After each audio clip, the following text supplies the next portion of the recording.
सभी खबरों से जुड़ी किसी भी छोटी या बड़ी अपडेट को पाने के लिए सब्सक्राइब करें हमारे चैनल खबरी चौखट को और किसी भी नोटिफिकेशन को पाने के लिए बेल आइकन को दबाना न भूलें, क्योंकि हम रखते हैं चप्पे चप्पे पर नजर। कृष्ण ने राधा से विवाह क्यों नहीं किया? इसकी वजह ये थी कि गुरु गंगाचार्य ने उन्हें बता दिया कि वो नंद और यशोदा के पुत्र नहीं हैं और उनके जीवन का मकसद कुछ और है। उन्होंने कहा कि नारद मुनि भी बिल्कुल कृष्ण जैसे गुणों वाले महामानव के आने की तारीख, स्थान और समय की भविष्यवाणी कर चुके हैं। राधा से विवाह के लिए एक तरफ कृष्ण का आग्रह था तो दूसरी तरफ यशोदा और नंद की वंश मर्यादा। इस पर गंगाचार्य ने कृष्ण को उनके जन्म के बारे में सब कुछ बताना शुरू किया। ये सुनते ही कृष्ण के भीतर जबरदस्त बदलाव आए और वो गोवर्धन पर्वत की ओर बढ़ चले।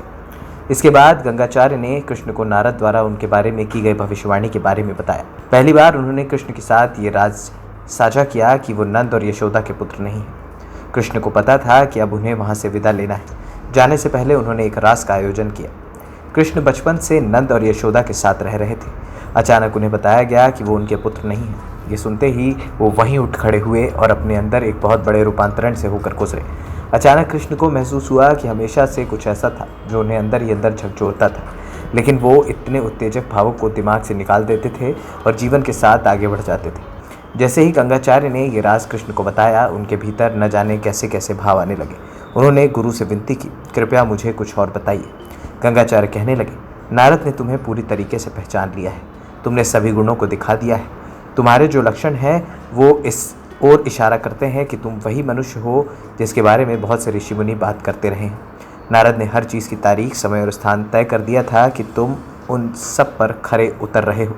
कृष्ण अपने आसपास के लोगों और समाज के लिए पूरी तरीके से समर्पित थे। राधे और गांव के लोगों के प्रति उनके मन में गहरा लगाव और प्रेम था, लेकिन जैसे ही उनके सामने ये राज आया कि उनका वहाँ से संबंध नहीं है, वो किसी और के पुत्र हैं, उनका जन्म कुछ और करने के लिए हुआ है, तो उनके भीतर सब कुछ बदल गया।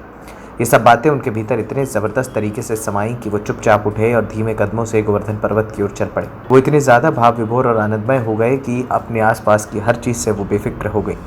कृष्ण जानते थे कि राधे के साथ क्या घट रहा है। वो उनके पास गए, उन्हें बाहों में लिया, अपनी कमर से बांसुरी निकाली और उन्हें सौंपते हुए बोले, राधे, ये बांसुरी सिर्फ तुम्हारे लिए है।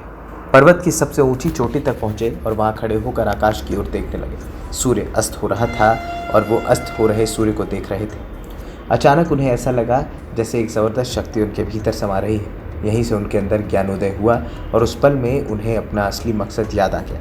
वो कई घंटों तक वहीं खड़े रहे और अपने भीतर हो रहे रूपांतरण और तमाम अनुभवों को देखते और महसूस करते थे। वो जब पर्वत से उतरकर नीचे आए तो पूरे तरीके से बदल चुके थे। चंचल और रसिक ग्वाला विदा हो चुका था। उसकी जगह उनके भीतर अचानक एक गहरी शांति नजर आने लगी। गरिमा और चैतन्य का एक नया भाव दिखने लगा। जब वो नीचे आए तो अचानक वे सभी लोग उनके सामने नतमस्तक हो गए, जो कल तक उनके साथ खेलते और नृत्य करते थे।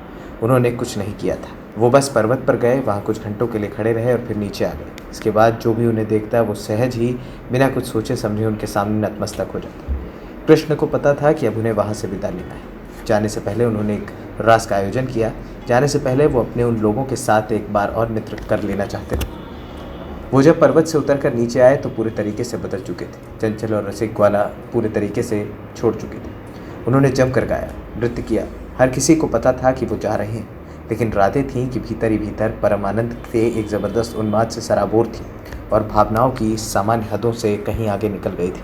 वो इतनी ज़्यादा भाव विभोर और आनंदमय हो गई कि अपने आसपास की हर चीज़ से वो बेफिक्र हो गई। कृष्ण जानते थे कि राधा के साथ क्या घट रहा है। वो उनके पास गए, उन्हें बाहों में लिया।